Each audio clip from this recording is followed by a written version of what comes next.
अर्शी एक युवा फिल्म निर्माता थी जो हमेशा से एक बड़ी डॉक्यूमेंट्री बनाना चाहती थी। एक दिन उन्हें राजस्थान के मेहंदीपुर बालाजी मंदिर के बारे में एक डॉक्यूमेंट्री बनाने का बड़ा प्रोजेक्ट मिला, जो बुरी आत्माओं को भगाने के लिए प्रसिद्ध मंदिर है। उत्साहित अर्शी अपनी टीम के साथ मंदिर को फिल्माने और इसकी रहस्यमयी शक्तियों के बारे में और जानने के लिए निकल पड़ी। जब अर्शी मंदिर पहुंची तो उन्होंने कई अजीबोगरीब चीजें देखीं।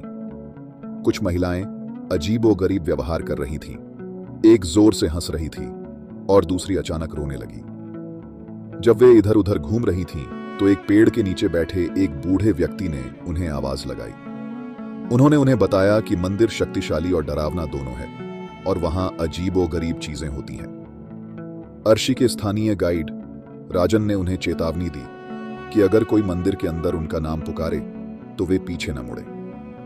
उन्होंने उन्हें यह भी कहा कि वे कोई भी प्रसाद घर न ले जाएं। अर्शी उत्सुक और डरी हुई दोनों महसूस कर रही थी, लेकिन उन्होंने अपना काम जारी रखा। मंदिर से बाहर निकलते समय किसी ने पीछे से उनका नाम पुकारा। राजन की चेतावनी को भूलकर अर्शी ने पीछे मुड़कर देखा, लेकिन वहां कोई नहीं था। उसके बाद उसे चक्कर आने लगा और भयंकर सिरदर्द होने लगा। उसका फोन अचानक बज उठा और टूटकर जमीन पर गिर गया। कुछ गड़बड़ थी, लेकिन अर्शी को नहीं पता था कि क्या।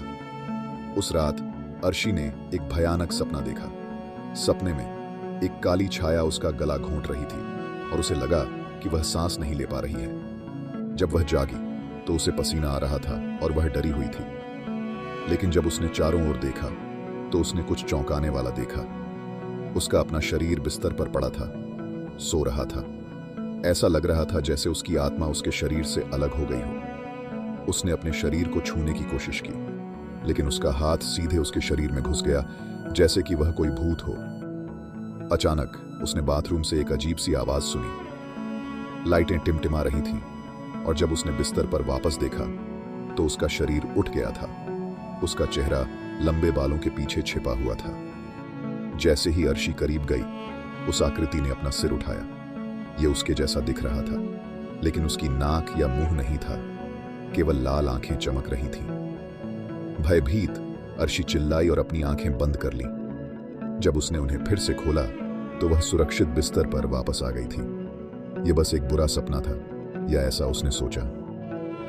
अगले दिन वह काम पर वापस चली गई, लेकिन उसकी तबीयत खराब होती गई। उसके पूरे शरीर पर अजीब से दाने निकल आए। चौथे दिन अर्शी और उसकी टीम मंदिर में फिल्मांकन कर रही थी जब मुख्य पुजारी ने उसके साथ कुछ गड़बड़ देखी। उसने मंदिर के कर्मचारियों से अर्शी को एक कमरे में बंद करने के लिए कहा। पुजारी ने समझाया कि एक बुरी आत्मा ने अर्शी को अपने वश में कर लिया है और उसके शरीर पर दाने आत्मा के उस पर नियंत्रण करने के संकेत हैं। कमरे में बंद होने के दौरान अर्शी ने अजीब तरह से व्यवहार करना शुरू कर दिया। वह दरवाजे पर अपना सिर पटकने लगी और गहरी डरावनी आवाज में बोलने लगी। पुजारी और मंदिर के अन्य कर्मचारियों ने आत्मा को भगाने के लिए भूत भगाने का उपाय किया। अर्शी की टीम ने सब कुछ रिकॉर्ड कर लिया। भूत भगाने के दौरान अर्शी पूरी तरह से नियंत्रण खो बैठी। उसने कैमरे तोड़ दिए, एक पुजारी को पकड़ लिया और उसे हवा में उठा लिया। लेकिन मुख्य पुजारी ने उस पर लाल मिर्च पाउडर फेंक दिया और उसने आखिरकार पुजारी को छोड़ दिया। उन्होंने अर्शी को जंजीरों से बांध दिया ताकि वह किसी को चोट न पहुंचाए। अर्शी को भूत से मुक्त करने के लिए 2 दिन का समय लगा। वह ठीक हो गई, लेकिन वह कमजोर थी और उसे कुछ भी याद नहीं था कि क्या हुआ था। उसकी टीम ने उसे बताया कि प्रेत के प्रभाव में रहते हुए उसने क्या क्या भयावह काम किए और अर्शी चौंक गई। इस घटना के बाद अर्शी को डॉक्यूमेंट्री प्रोजेक्ट से हटा दिया गया। जो कुछ हुआ था उससे वह इतनी डर गई कि उसने हमेशा के लिए फिल्में बनाना बंद करने का फैसला कर लिया। हालांकि अब वह सुरक्षित थी, लेकिन उसे कभी समझ नहीं आया कि उस आत्मा ने उसे क्यों चुना था।